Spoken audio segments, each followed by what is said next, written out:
Hey guys, this is going to be my first video using a mic because I'm not really able to get my point across using text, so I apologize for sound quality or any sort of awkwardness. Just want to say I've been playing Destiny for about 4 years now since Forsaken. I know there's a lot of people who are better and more experienced than me. I'm not saying I'm the greatest player of all time or that I'm better than everybody else, but I do just want to share some tips I've learned, playing Destiny 2 from point of view from someone who doesn't play this game 24/7 like a lot of other people, content creators. I think a lot of people are like me, you got a job or you got college or even some people high school, but all sorts of shit. So yeah, it's kind of the place I'm speaking from. Anyways, I hope you guys learned something. If you guys want a detailed guide on dungeons or like a general lost sector guide, or if you have any sort of suggestions, let me know. So the first thing I kind of want to touch on is consistency. When you do kind of like solo content or like other high level content, changing your strategy mid activity during the activity or encounter, you kind of run the risk of falling out of your rhythm and making an error. One error in a higher level activity could very well be the end of your run. That being said, try to find a consistent, reliable route or technique that enables you to complete mechanics in the activity while providing a comfortable layer of safety for you. I could say consistency is probably the most important tip I can give. Even if you're not able to do as much damage, doing a dungeon boss in 6 phases is better than taking a stupid risk, dealing more damage at the cost of dying that same phase. Completing it slower is better than wiping.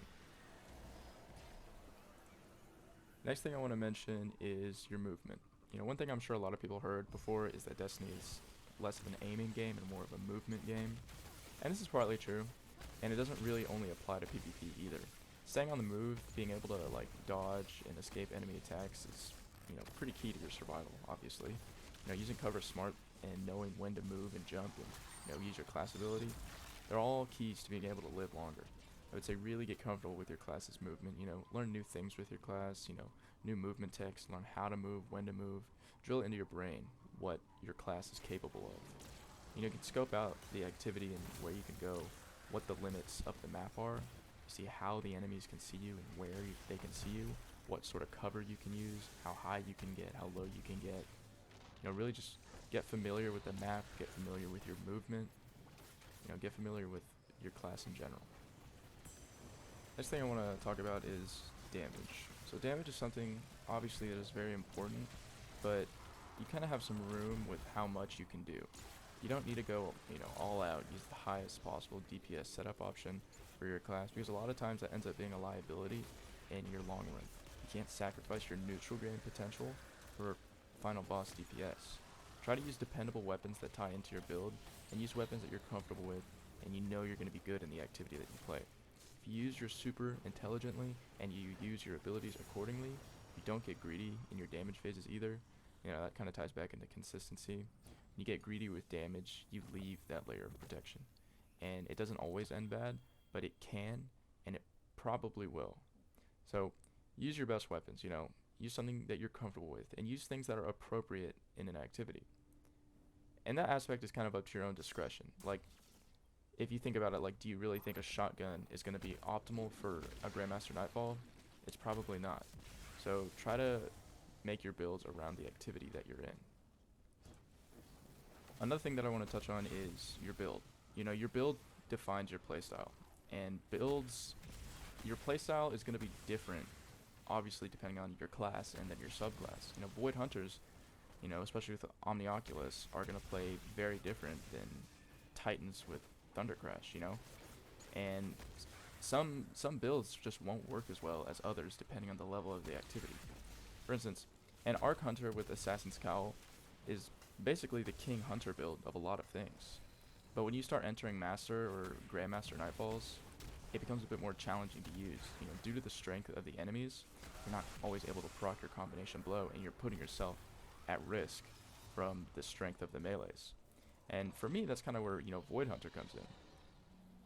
It's a big team play build with Omnioculus, and it's better than Arc, in my opinion, in that situation. But try to optimize your own survival when you solo content. Make a build that really complements, your own survival. For Titan, I would probably use like a Loreley Splendor, or Syntheseps on Solar. For Warlock, I'd probably use the Sun Bracers with the Phoenix Dive to heal you. Um, you could probably get away with the Solar, but with a different exotic and throw in the Healing Grenade. For Hunter, like I said, I'd use Void with Omnioculus or Falcons. But sometimes, doing dungeons, I would probably still use, Arc Hunter with Assassin's Cal. I main Hunter, so I know them the best. I'd probably use Star Eater Scales even as well as a great option. But also try to tie weapons into your build. I know with Stasis, I have a Stasis build that I quite like on Hunter. It uses Radiant Dance Machines. And I really like Aggro Scepter with that. I mean, Aggro Scepter's a great weapon anyway, but I really like Aggro Scepter with that type of build. And it just ties in really nicely with Stasis because I get to freeze things, gives the resistance with the aspects. It's really good. But try to use mods on your armor as well. Take as much advantage as mods as possible. If you have primarily Stasis weapons, then use Stasis reserves. Or if you have an arc weapon, use a arc surge mod to get that extra damage. Just take advantage of the mods and use them to their fullest potential. At the end of the day, you're probably not going to be able to solo Flawless the newest dungeon first try. You might not even get it in the first few days or even weeks. You got to be patient with this kind of stuff, because if it's going to be your first solo activity or dungeon or even Lost Sector for some people, you're going to spend a lot of time attempting and failing these things. Practice will never make you perfect, but it does make you pretty good. Now I would say for practice, start with the older dungeons. Shattered Throne is definitely the easiest. The only thing that's dangerous in that dungeon is that parkour right before the boss where you're like on a thin ledge and it tries to push you off with the taken things. That part sucks. Other than that, the dungeon is kind of a joke. Then you got Pit of Heresy, Prophecy, Grasp of Avarice, Spire, Duality, Ghost of the Deep. I'd say kind of maybe do them in that order, or do them in the order from oldest to newest. Eventually, after you finally get it, it'll click for you. But try not to get frustrated either, because like I said, if it's going to be your first time doing it, it's going to take a lot of effort to really get it down. And that's pretty much it, guys. I got more tips. If you guys want more, I'll make another video, but for now, that's it. But thanks for checking out my video.